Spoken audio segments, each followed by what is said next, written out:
We all typically tend to fall into three categories of dealing with emotion. Level one would be avoidance. Avoidance is when we try to avoid the emotion at all costs.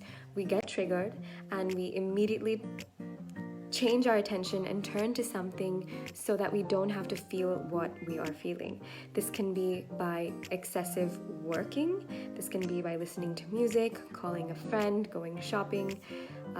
Level two is hyper awareness. So, hyper awareness is when we kind of do excessive journaling or we put way too much attention into thinking about that emotion in a logical way. So, by asking questions like, why am I feeling this way? What caused me to feel this way?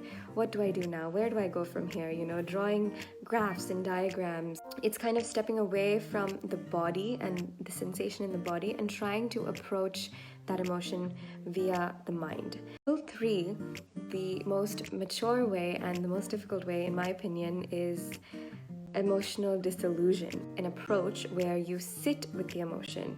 So you forget about any kind of thought and you feel into your body. You feel into the sensation of the emotion in your body, feeling that space in your heart or your stomach sinking, or maybe that hollowness. With emotional dissolution, you sit with yourself for, let's say, 2 to 5 minutes. Close your eyes, feel into your body, and welcome it. Ask for more.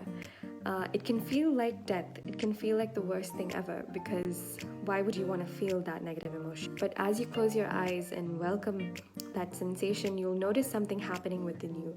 You'll notice maybe some tingling, or you'll notice just something shifting inside you. It will build up to a point where you feel like you can't take anymore. You might cry even, but then it will eventually dissolve, it will dissipate.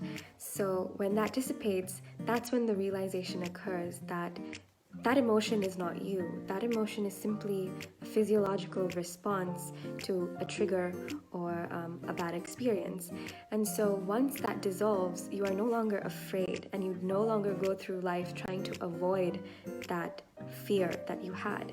And so this is the embodied way of approaching dealing with our emotions. So I highly encourage you to try this.